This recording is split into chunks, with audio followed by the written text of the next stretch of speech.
A surprise to be sure, but a welcome one. I'm John Barry, and welcome to my review of The Mandalorian Chapter 7, The Reckoning.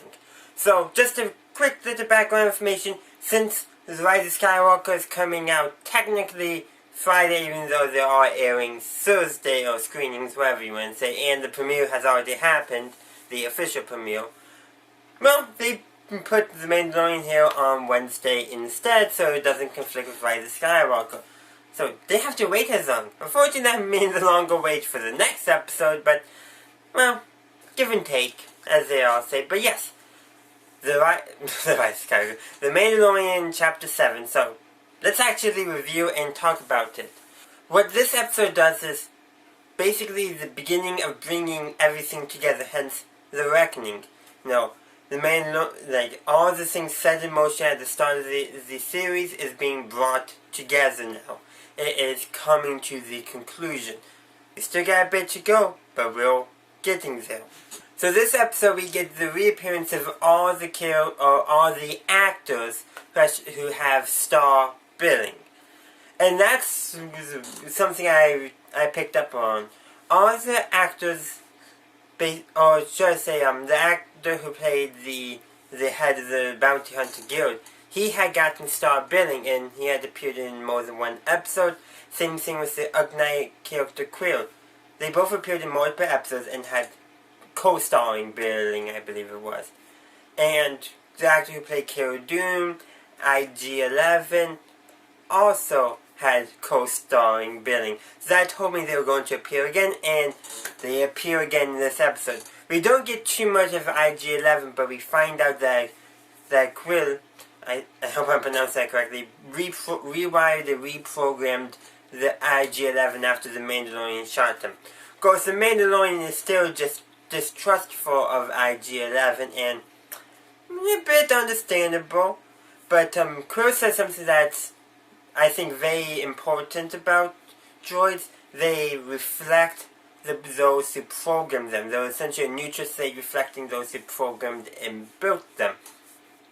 Now that does somewhat contradict some parts that we've seen in other stories about how, droids have more individuality and all that than they are associated with.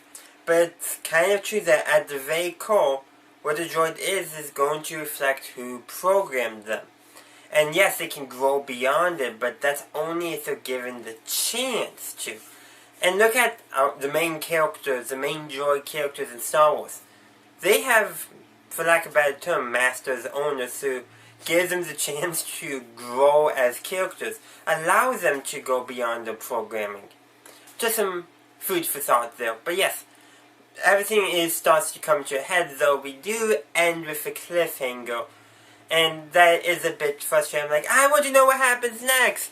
And got a week and a half to wait now. It's a little bit frustrating, but yeah. So, I tried to talk more about the main plot of the episode, is that the head of the Bounty Hunter Guild, whose character name I can't remember, he contacts the Mandalorian to set up a meeting so that way they can kill the client. So the one who contracted the Mandalorian initially to acquire the asset, or the child, Baby Yoda.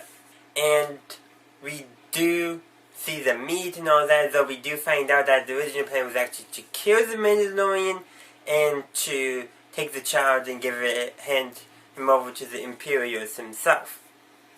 But when they was basically camping out for the night before they finished going in town, because they meet in a remote place to track in, they're attacked by some kind of winged serpents. That's probably the best way to describe it.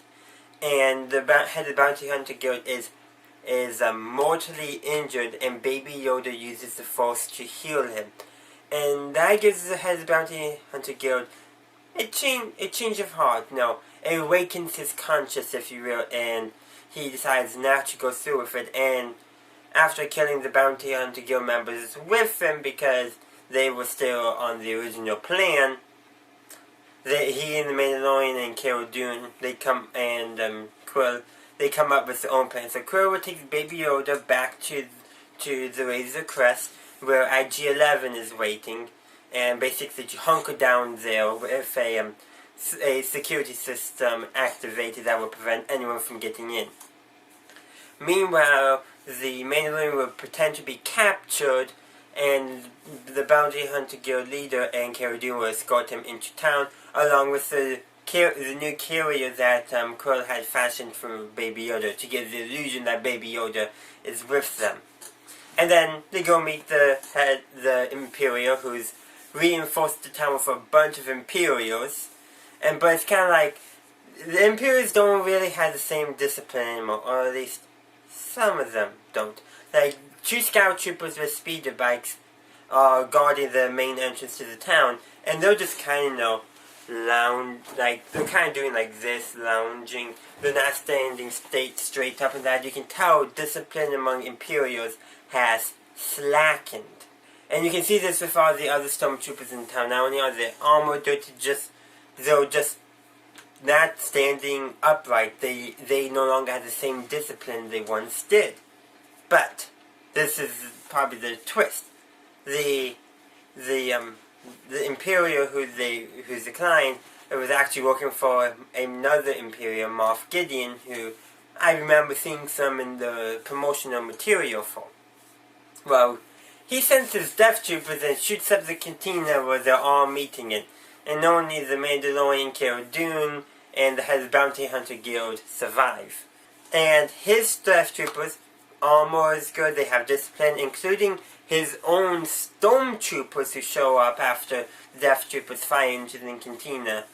And they have discipline, and the armor is clean, so this tells you something. This Imperial has managed to keep more discipline over his troops than the other Imperial, which I think is kind of interesting to see, and kind of tells you which Imperials are more likely to probably go with the First Order when they come. Even though I just want to say none of these characters I think are connected to the First Order, but I think will give you an idea of which Imperials are the ones that would be approached by the First Order when the First Order actually starts sneaking into the galaxy around the time of Bloodline, which is like probably about 7-8 years from the setting of the Mandalorian. But this idea that the Imperial warlords are there, of course, around, and some have more disciplined troops than others, which I think tells you a lot about how fractured the Empire is.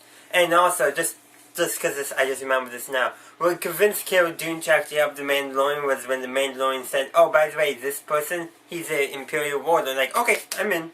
It's like, that's what it took. Because remember, Cara Dune is a former Rebel shock trooper. Man, I can't believe I got my words twisted there. And actually, we do learn a new thing about Quill, that he was basically in indentured servitude to the Empire, as he put it. Or should we just use what it really was? Slavery? In all honesty, that's probably what it was. But he was able to acquire his freedom through hard work. And I think that's why they use the term indentured servitude rather than slavery to describe it, because in slavery, you really can't work for your own freedom in any way. It's just not really possible. But with indentured servitude, it is. And I think that's why they went with that term, because it would make more sense for what they set up the character to be. But yeah, there's a lot of other things going on in the episode. Of course, Baby Yoda at one point tries to force choke Cara Dune. Yes.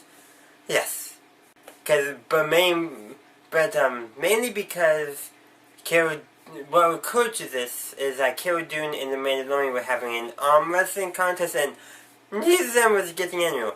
At first I thought he was just going to force push their hands one direction so the Mandalorian would win.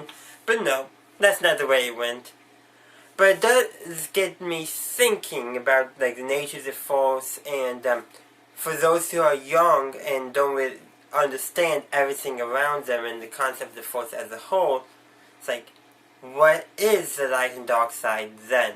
And is the light side and dark side simply just a state of mind?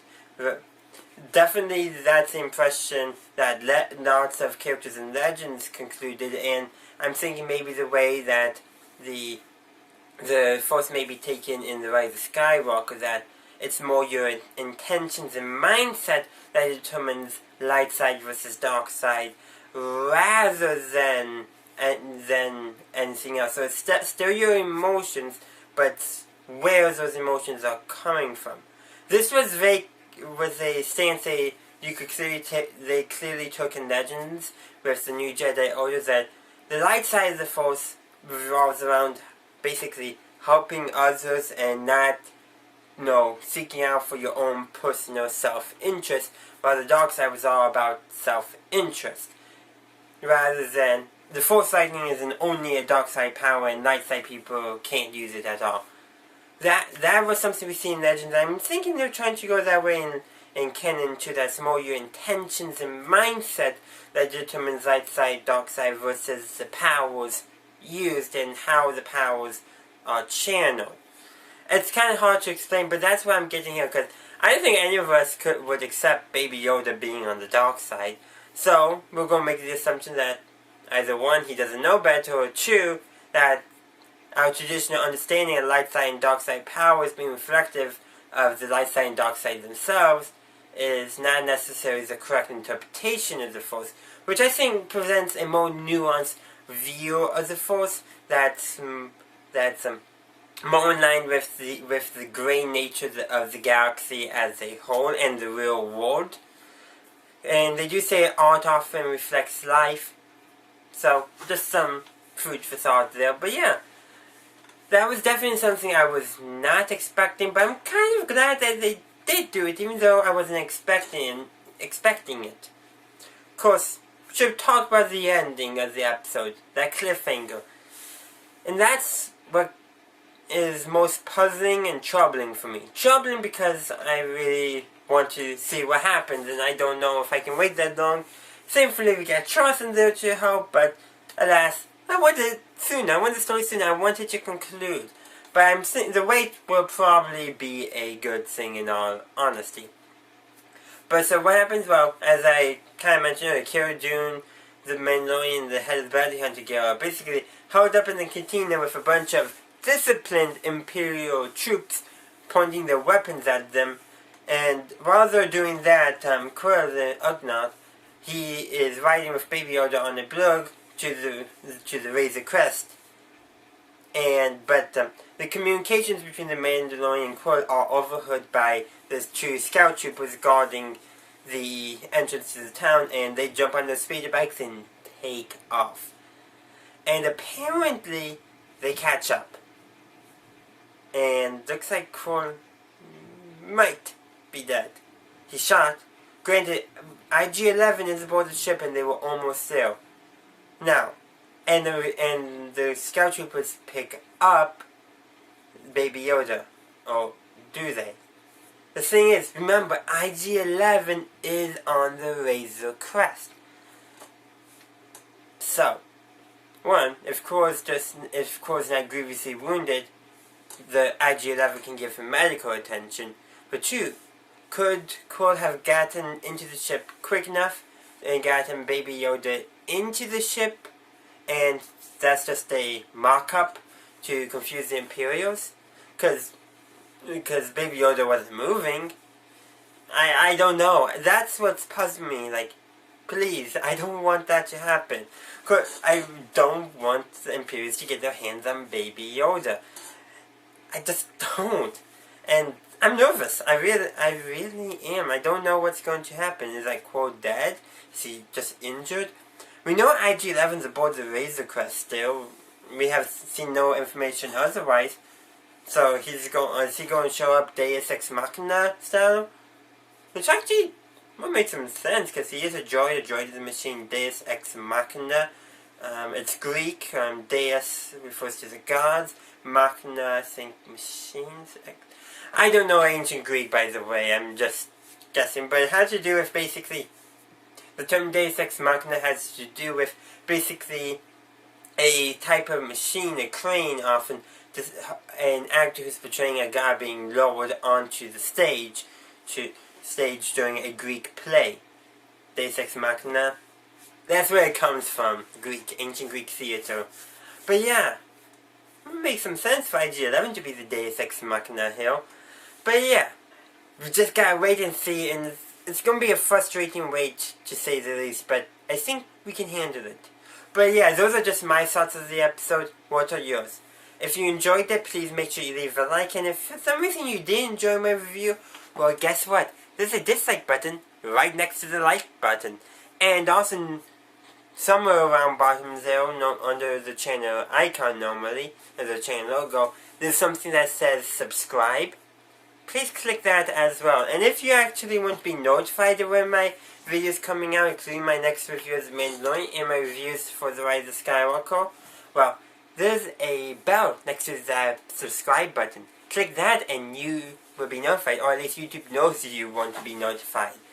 And I should just direct your attention to, even further down below, the description. And there's links down there, Patreon, website, socials. Go check them all out. I really appreciate it. And as always, have a good day, a good night, wherever you are. May the Force be with you, always.